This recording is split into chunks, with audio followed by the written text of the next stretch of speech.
नमस्कार, GSM study point channel पर आपका स्वागत है। हम पढ़ने जा रहे हैं भारत के भूगोल के विषय में UP triple S C PET के सिलेबस के अनुसार। आइए जानते हैं सबसे पहले UP triple S C PET का सिलेबस क्या है, जिसमें जो भूगोल पूछा जाना है उसको हम देखते हैं। तो इसमें आएगा भारत एवं विश्व का भौतिक भूगोल, जिसके अंतर्गत नदियाँ तथा नदियों की घाटी, भूजल संसाधन, पर्वत पहाड़ियाँ तथा हिमनद, मरुस्थल और शुष्क क्षेत्र, वन, खनिज संसाधन, विशेषकर भारत में भारत एवं विश्व का राजनैतिक भूगोल, जलवायु तथा मौसम, टाइम जोन, जनसांख्यिकीय परिवर्तन तथा प्रवास। चलिए सबसे पहले हम कवर करेंगे भारत एवं विश्व का भौतिक भूगोल। तो भारत, ये नाम कहाँ से आया? इसके कई उल्लेख मिलते हैं, जैसे राजा भरत के नाम पर हमारे देश का नाम भारत पड़ा। इसके अलावा इसका सर्वप्रथम जो उल्लेख मिलता है वो पुराणों में, कहाँ, कौन से पुराण में? वायु पुराण में मिलता है। बौद्ध काल में इसी भारत को जम्बू द्वीप कहा गया। रोम वासियों ने इसे इंडिया की संज्ञा दी। पारसी यानी ईरानियों ने हिंदुस्तान कहा। तो हमारे देश के ये कुछ नाम हैं जो इतिहास में दर्ज हैं। और आज हमारे देश का अगर ये पूछा जाए वर्तमान समय में हमारे देश का क्या नाम है, तो वो है इंडिया, अर्थात भारत। इंडिया और भारत, यही दो नाम हमारे देश के नाम हैं जो कि संवैधानिक रूप से मान्य हैं। तो हम पढ़ रहे हैं अपने देश का भौतिक भूगोल। तो उस हिसाब से हम देखते हैं कि हमारी जो देश की अवस्थिति है तथा विस्तार है वो कैसा है। तो भारत की प्राकृतिक अवस्थिति कैसी है? हिंद महासागर के उत्तरी भाग में पाया जाता है। भारतीय सागर के इस क्षेत्र में 1600 किलोमीटर प्रविष्ट होकर इसे अरब सागर एवं बंगाल की खाड़ी संज्ञक दो जलीय क्षेत्रों में विभक्त कर दिया जाता है। भारत की आकृति कैसी है? चतुष्कोणीय, चार कोनों का। यह दक्षिण एशिया के मध्य में स्थित है। ठीक है।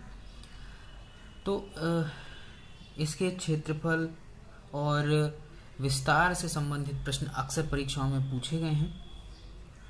उत्तरी बिंदु है, यानी मुख्य रूप से जो हमारा उत्तरी देश का जो उत्तरी बिंदु है उसे कौन सी संज्ञा दी गई है? इंदिरा काल। कहाँ पड़ता है ये? जम्मू कश्मीर में।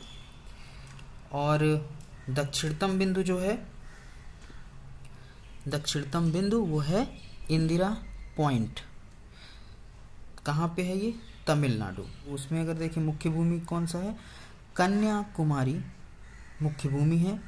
और जो अंतिम बिंदु है वो है इंदिरा पॉइंट। इसी हिसाब से अंतिम पूर्वीय बिंदु कौन सा है? किबिथु। ये कहाँ पड़ेगा? अरुणाचल प्रदेश। और अंतिम पश्चिमी बिंदु गुहार मोती, वो पड़ेगा गुजरात में। भारत का क्षेत्रफल कितना है?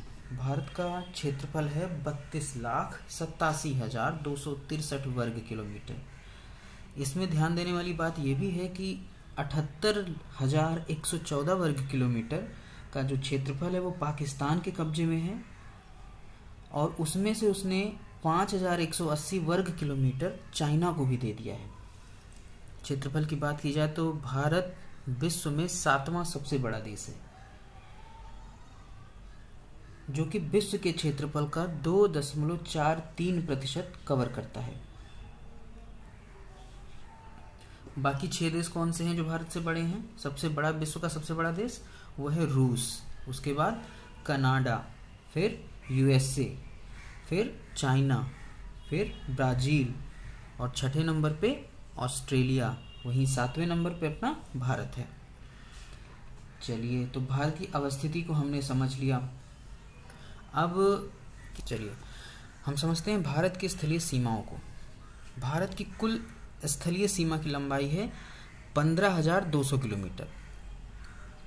इसमें एक एक करके देखते हैं कि कौन से पड़ोसी देश से कितनी किलोमीटर की सीमा हमारी साझा होती है। तो सबसे ज़्यादा साझा करते हैं हम बांग्लादेश के साथ, 4,096 किलोमीटर। इसके बाद China 3,488 kilometre, Pakistan 3,323 kilometre, Nepal 1,751 kilometre, इसके बाद है Myanmar 1643 kilometre, Bhutan 699 kilometre, Afghanistan 106 kilometre. तो जलीय सीमाएं किन किन के साथ लगती हैं, कौन कौन से ऐसे देश हैं जिनके साथ भारत की जलीय सीमाएं लगती हैं? तो वाटर नेबरिंग कंट्रीज में देखेंगे, सबसे पहला है श्रीलंका, दूसरा इंडोनेशिया, तीसरा म्यांमार, चौथा मालदीव, पांचवा बांग्लादेश, छठा पाकिस्तान और सातवां थाईलैंड। तो ये जलीय सीमाएं वाले देश हैं जिसे हमें जलीय सीमाएं मिलती हैं। भारत में इस समय कुल कितने राज्य हैं? 28, और कुल केंद्र शासित प्रदेशों की संख्या कितनी है? 8। देश में कुल जिलों की संख्या कितनी है? 640। ये 2011 के जो आंकड़े आए थे उनके हिसाब से बात की जा रही है। चलिए, भारत के भौतिक प्रदेश में अगर हम देखें तो देश में लगभग पर्वत कितने प्रतिशत हैं? 10.6%, पहाड़ियाँ 18.5%, पठार 27.7%, मैदान 43.2%, इतने मैदान पाए जाते हैं। अब हम सबसे पहले सिलेबस के अकॉर्डिंग एक एक चैप्टर को पढ़ते जाएंगे और देखते जाएंगे। तो हमारा जो सबसे पहला इसके बाद का चैप्टर है भारत के भौतिक स्वरूप में, सबसे पहले हमें जो कवर करना है वो है अपवाह तंत्र एवं प्रतिरूप के अंतर्गत आएगा नदियां तथा नदियों की घाटी। यानी सबसे पहले आएगा नदियां तथा नदियों की घाटी। भारत नदियों का देश है। यहाँ 4000 से अधिक छोटी बड़ी नदियां मिलती हैं। इनके अपवाह को मोटे तौर पर 2 वर्गों में विभाजित किया जाता है। जहाँ से सीधे क्वेश्चन आते हैं अकॉर्डिंग टू द सिलेबस ही हमें पढ़ना है, क्योंकि इसका बहुत ब्रॉड सिलेबस नहीं है, लेकिन टू द पॉइंट चीज़ें बहुत पूछी जाती हैं। तो 2 भागों में हम इसे विभाजित करते हैं। पहला है हिमालय का अपवाह और दूसरा प्रायद्वीपीय अपवाह। हिमालय मतलब, अब इसको हम डिटेल में समझते हैं। चलिए, हिमालय का अपवाह, हिमालयन ड्रेनेज।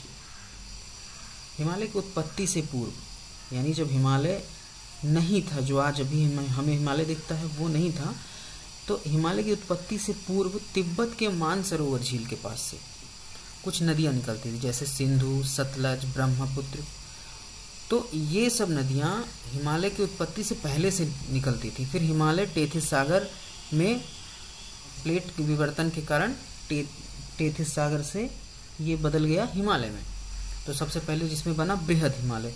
तो बृहद हिमालय से उत्पत्ति के पहले से ही ये नदियां बहती थी। तो उसमें सबसे वो बृहद हिमालय की उत्पत्ति हुई, जिसके बाद ये नदियां जो पहले से बहती आई थी, इनको काट कर, यानी बृहद हिमालय को काट कर अपनी पहले की ही दिशा में, जिस दिशा से वो बह रही थी उसी दिशा में बहती हैं, आज भी बहती हैं। तो इस वजह से इन सभी नदियों को पूर्ववर्ती नदी यानी एंटीसीडेंट रिवर कहा जाता है। फिर हुआ कि बृहद हिमालय धीरे धीरे ऊपर उठता रहा और वर्षा के जल संचयन आदि से नई नदी घाटियों का विकास हुआ। इसके पश्चात बृहद हिमालय की चोटियों के हिमरेखा से ऊपर उठने के पश्चात बृहद हिमालय बर्फ का आवरण हो गया, जिससे निकले हिमनद नदी घाटियों में बहने लगे और नवीन नदियों जैसे गंगा का निर्माण हुआ। ठीक है, एक एक करके हम नदियों को समझेंगे जो इम्पोर्टेंट है। तो हिमालय से पूर्ववर्ती नदियां कौन सी हो गई? सिंधु, सतलज, ब्रह्मपुत्र। मध्य हिमालय की पूर्ववर्ती नदियां, मतलब जो मध्य हिमालय के बनने से पहले नदियां थीं और आज भी वो बह रही हैं, वो मध्य हिमालय की पूर्ववर्ती हो जाएंगी। उनमें कौन कौन सी आएंगी? प्रमुख रूप से गंगा, यमुना, काली, गंडक, कोसी, तिस्ता। तो इन नदियों में जो महत्वपूर्ण हैं उन्हें हम एक एक करके कवर करेंगे। तो सबसे पहले हम देखेंगे सिंधु तंत्र, द सिंधु ड्रेनेज सिस्टम। उद्गम स्थल इसका कहाँ है? मानसरोवर झील के निकट चेमा यंगडुंग ग्लेशियर या बोखर चू हिमानी के पास इसका उद्गम स्थल है। भारत में कहाँ प्रवेश करती है? दमचौक नामक स्थान पर। दमचौक नामक स्थान पर भारत में प्रवेश करती है। ये कहाँ पड़ता है? यूनियन टेरिटरी लद्दाख में। और इसी हिसाब से इसमें कई सारी नदियाँ मिलती जाती हैं, जैसे काबुल नदी मिलती है, झोब, कंदर, गोमल एक साथ मिलके इसमें आगे बढ़ती हैं। मीठनकोट एक जगह है जिसके पास 5 नदियों का सम्मिलन होता है, यानी झेलम, चिनाब, रावी, सतलज, व्यास। इसमें यह भी इम्पोर्टेंट हो जाता है कौन सी नदियाँ बाएं तरफ से और कौन सी नदियाँ दाएं यानी दाहिने तरफ से मिलती हैं। तो बाएं तरफ से मिलने वाली नदियों में मीठनकोट के जो ये 5 नदियाँ मिल रही हैं ये लेफ्ट साइड से बाईं तरफ से मिलती हैं, यानी झेलम, चिनाब, रावी, सतलज, ब्यास ये सभी लेफ्ट साइड से मिलती हैं। और दाहिने तरफ से देखें तो स्वात, काबुल, झाप, कंदर, गोमल ये सब नदियाँ दाईं तरफ से मिलती हैं। फिर ये सिंधु नदी आगे बढ़ती हुई चिल्लास एक स्थान है पाकिस्तान में, वहाँ प्रवेश करती है पाकिस्तान में, और उसके बाद कराची से पूर्व अरब सागर में जाके मिल जाती है। तो ये कैसी नदी हो गई कि अरब सागर में मिलने वाली नदी हो गई। कुल लंबाई इसकी कितनी है? सिंधु नदी की कुल लंबाई 2880 किलोमीटर है। इसका संग्रहण क्षेत्र कितना है? 11.65 लाख वर्ग किलोमीटर, जबकि भारत में इसका संग्रहण क्षेत्र है 3.2 लाख वर्ग किलोमीटर। भारत पाक का एक सिंधु समझौता हुआ था 1960 में। उसके अनुसार भारत केवल 20% जल ही इस्तेमाल कर सकता है, ओनली 20%।